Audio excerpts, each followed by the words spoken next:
आप सभी सज्जनों को नव वर्ष की बहुत बहुत बधाई। आज हम इस नए वर्ष में देश के एकमात्र हेरिटेज सिटी अहमदाबाद के बारे में जानकारी लेंगे। गुजरात का ये सबसे बड़ा शहर देश में जनसंख्या के हिसाब से 5वें नंबर पर है। दिल्ली से अहमदाबाद हम प्राइवेट बसों द्वारा, रेल मार्ग द्वारा या फिर वायु मार्ग द्वारा आसानी से जा सकते हैं। हमने वायु मार्ग के विकल्प को चुना और शाम को हम अहमदाबाद आ गए थे।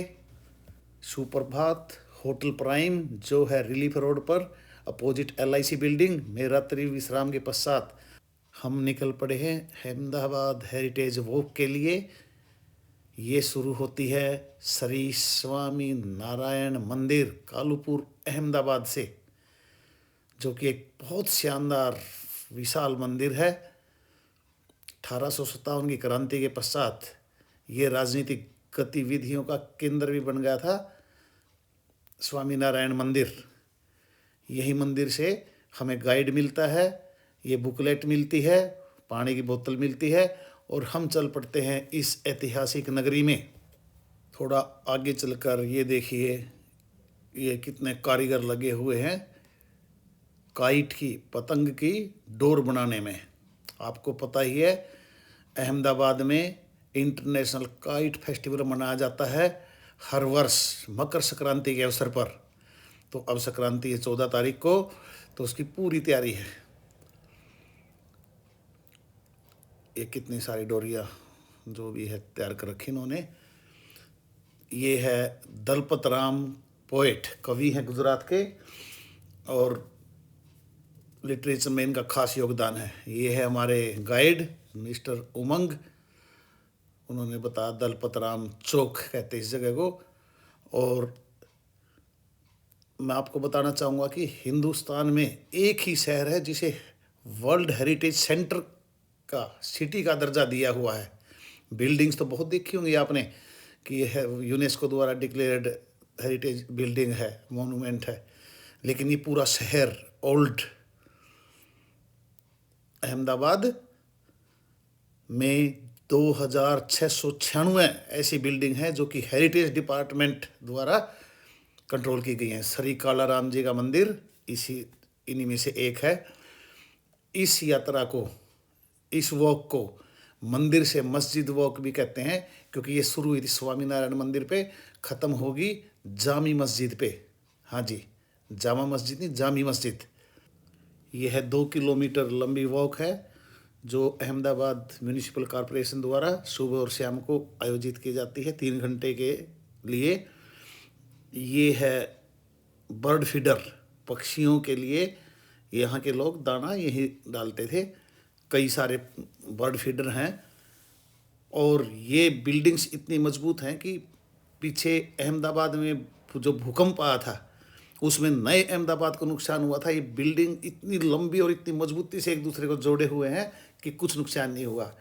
अब हम आ गए हैं जामी मस्जिद में, जो 1423 में बनी थी और भारत की शानदार मस्जिदों में से एक है। इस यात्रा में हमने क्या क्या पड़ाव देखे वो इस बुकलेट में दिया है। जामी मस्जिद से वॉकिंग डिस्टेंस पर है 3 दरवाज़ा, यानी अहमदाबाद का मुख्य प्रवेश द्वार, जो आज भी सुचारू रूप से इस्तेमाल में है।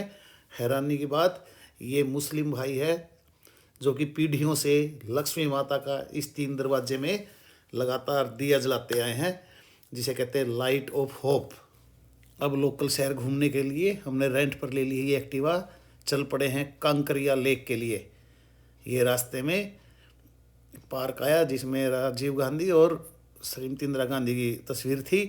कांकरिया गेट के पर ये बहुत समय बाद फिर के देखने का सौभाग्य प्राप्त हुआ। ये देखिए SBI का लोगो, ये लोगो कांकरिया लेक अहमदाबाद से ही लिया गया है। यहाँ की प्रसिद्ध लेक है ये, यहाँ वाटर स्पोर्ट्स एक्टिविटी होती हैं। बीच में आइलैंड है, वहाँ जाने के लिए ब्रिज है।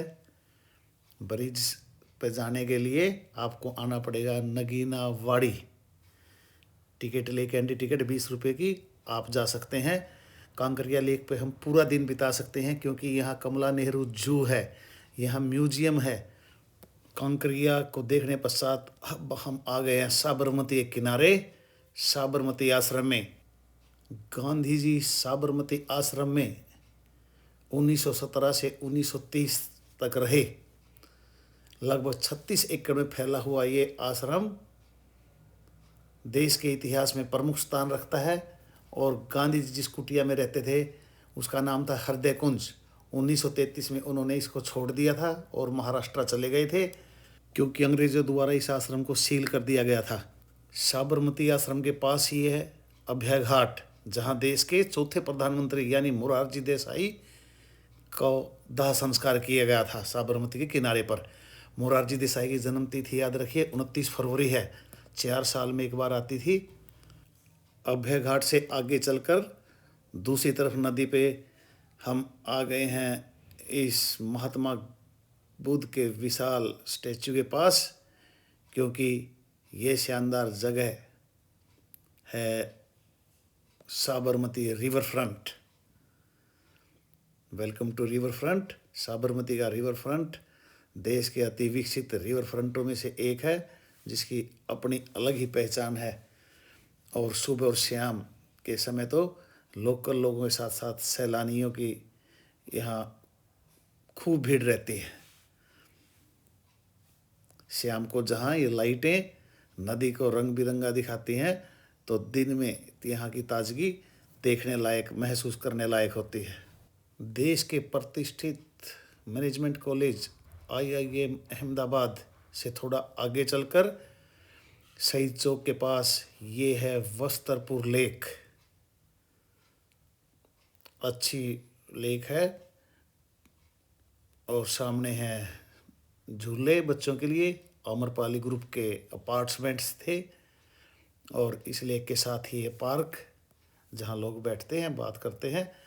और अब हम आ गए हैं सरदार वल्लभ भाई पटेल स्पोर्ट्स एनक्लेव यानी नरेंद्र मोदी स्टेडियम, जो पहले क्रिकेट का मोटेरा स्टेडियम अहमदाबाद के नाम से जाना जाता है, अब वो है नरेंद्र मोदी स्टेडियम। अहमदाबाद का बस ट्रांसपोर्ट सिस्टम भी काबिल तारीफ़ है। आपने मेट्रो स्टेशन देखे होंगे, दोनों तरफ से ट्रेनें आती हैं, खड़ी होती हैं, गेट अपने आप खुलते हैं। ऐसे ही यहाँ से एंट्री होती है, दोनों तरफ से बस आएंगी अलग अलग डायरेक्शन से। यहाँ टिकट मिलेगी, वाईफाई है। वैसे ही मेट्रो की तरह दरवाजे खुलेंगे, लोग एंट्री करते हैं और अपने गंतव्य पे जाते हैं।